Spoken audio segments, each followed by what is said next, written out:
Here we have a 2011 Mini Cooper Countryman with the 1.6 motor in there. I bought this with 113,000 miles on it a few weeks ago, and it was just running really rough. And almost all of these, when they get above 85,000 miles, get about 8 or 10 years old, all the timing chain guides start wearing out and breaking. And that was one thing that happened to this. The guides were breaking and chain was getting a little loose. So, and I've done 4 or 5 of these.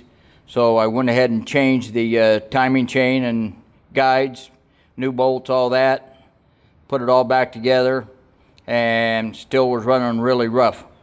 Scanned it with my computer, said all 4 cylinders had a miss. So, and it suggested changing the mass airflow sensor. So I changed that, and that cleared up 3 of the 4 cylinders, so it was running better, but still not right. So then I did a compression check, and cylinder 3 had about 120 psi. The other ones had over 200.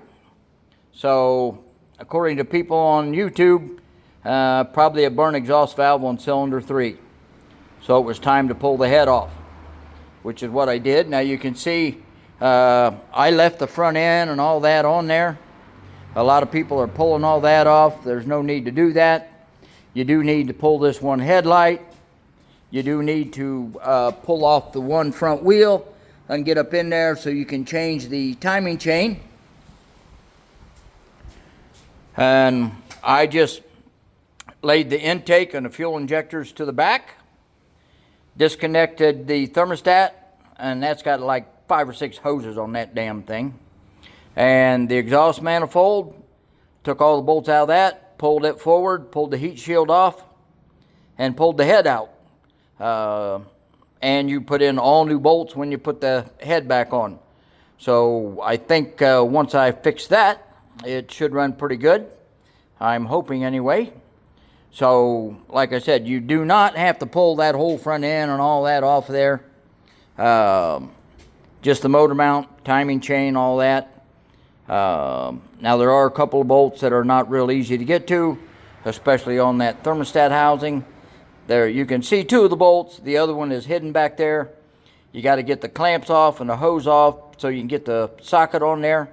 It's a little bit of cussing, but it's not too bad.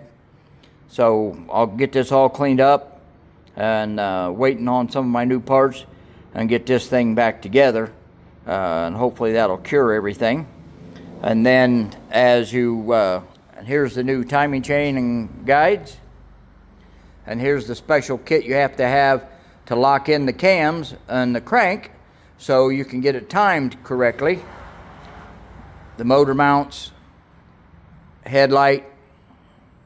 You do need a few specialty sockets, but it's not too bad. You will have to learn some new words. And then here's the cylinder head. And like everybody else, got a burnt valve, cylinder 3. Apparently they're famous for that. Never had that before on the ones I've had, but apparently they do that a lot. So the other ones are okay.